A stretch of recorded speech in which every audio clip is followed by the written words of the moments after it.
Chers aventuriers, bienvenue. Je m'appelle Lucas et je viens de France. Au cours des 2 dernières années, j'ai voyagé dans ce pays et j'ai documenté la faune et la flore étonnantes qu'il y a à offrir. Mais il y a encore tellement d'espèces à étudier. Mon objectif est de vous rapprocher de la nature à travers mon contenu. Parcourir la France et bientôt le monde. Aimez, commentez et abonnez-vous pour nous soutenir. C'est parti.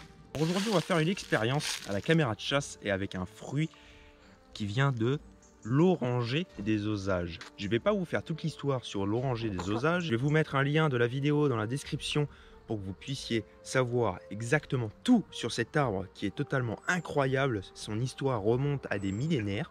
Ce qui se passe, c'est que ce fruit-là, aucun animal le mange. Personne ne sait comment ce fruit peut se propager à travers les plaines pour proliférer. C'est que sur cet arbre, ces branches penchent et ils se clonent comme ça, ils plongent dans la terre, les branches plongent dans la terre pour se cloner et ressortir un nouvel arbre.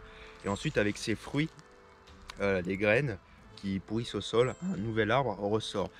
Sachant qu'aucun animal le mange et que le seul animal qui le mangeait n'est plus de ce monde, il a disparu. C'était le paresseux géant. Le paresseux géant qui a été tellement chassé et qui a disparu de la planète Terre. Du coup, nous, ce qu'on va faire, c'est que je suis bien curieux et je me demande quand même, est-ce que vraiment aucun animal ne mange ce fruit? Déposer notre caméra de chasse pour voir est-ce qu'il y a des curieux qui viennent grignoter ou pas l'oranger des osages. Si par exemple un sanglier venait en manger, ça serait une grande première. On saurait quel est le premier animal à disséminer les graines de ce fruit. Alors cet arbre qui fait ses fruits étranges et non comestibles, j'insiste bien dessus, il ne se mange pas. Il est ici. Hop. Alors il y a des feuilles qui ressemblent un petit peu au citronnier. Il a une feuille qui ressemble au citronnier mais bien plus souple. Et celle-ci, quand on la déchire, elle a aucune odeur. Après, c'est un arbre assez spécial parce qu'il y a mâle et femelle.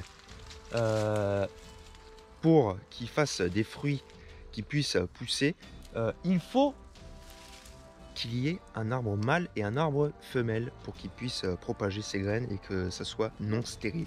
Après, on sait que c'est un arbre femelle déjà parce qu'il fait ses fruits, tout simplement, et parce qu'il a de grandes épines.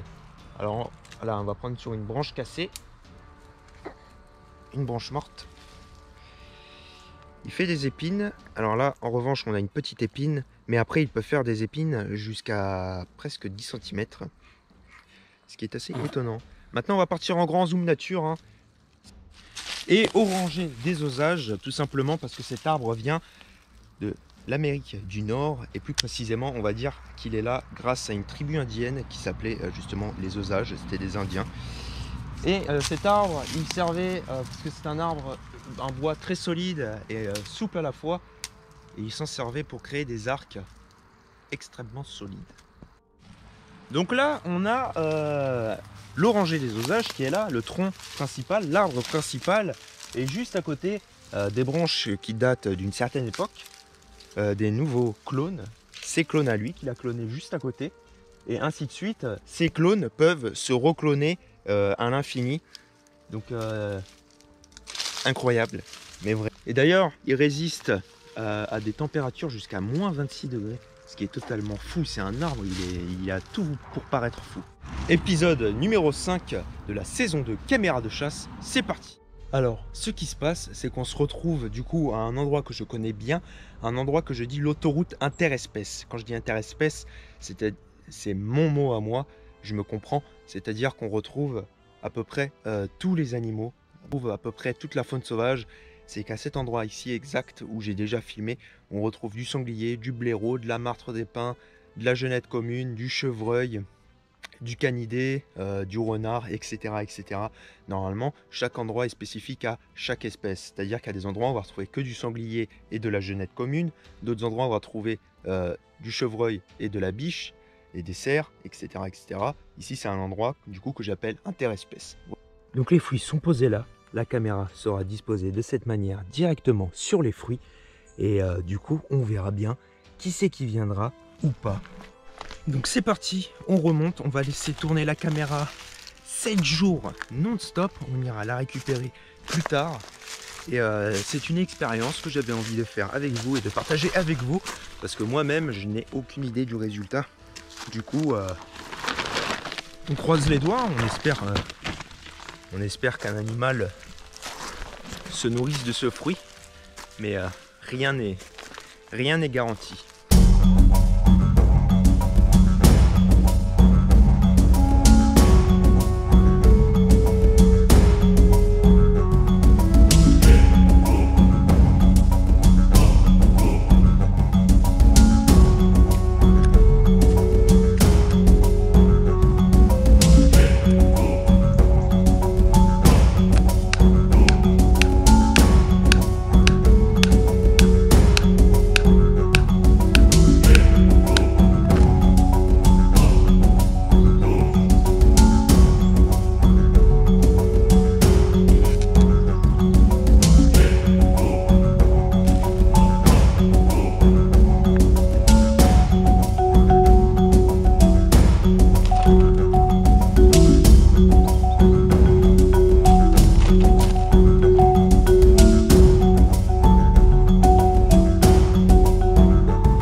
Donc notre caméra est restée exactement 6 nuits.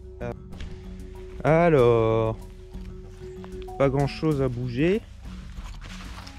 Les fruits sont toujours là. La caméra est là. Est-ce qu'il y a eu des prises? Alors je vois qu'il y a de la terre, traces de terre un petit peu. Pas d'empreinte spéciale. Maintenant j'ai ma caméra.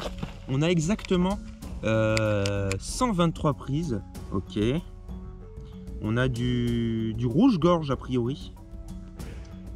On a eu beaucoup de prises fantômes, hein, vu que la caméra était proche. Vu que la caméra était proche de l'herbe, et avec le vent, ça fait bouger forcément les feuilles et les herbes, etc. Du coup, ça a déclenché la caméra pas mal de fois. Ok. Là, on a le prix qui s'est déclenché pour 5 minutes. Bon, alors on a eu deux animaux totalement différents qui ont été curieux et qui sont venus voir nos fameux fruits. Bien évidemment, je ne vais pas vous en dire plus avant de vous balancer les images. Vous verrez qu'aux images où on ne voit plus l'animal, on entend en arrière-plan qu'il est en train de manger quelque chose. Le mystère reste toujours qu'on ne sait pas si c'est lui qui est en train de manger une orange de l'oranger des osages ou s'il est en train de manger autre chose. Et sachant qu'ici il n'y a que de l'herbe et c'est tout, et uniquement les fameux fruits que j'ai déposés, donc je suppose qu'il a plutôt goûté. Je pense qu'il n'a pas trop aimé et qu'il a laissé le reste. C'est parti, je vous balance les images maintenant.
Bon, c'est la fin de cette vidéo. Comme vous pouvez le voir, c'était une expérience parmi tant d'autres. Des fois ça marche, des fois ça marche pas.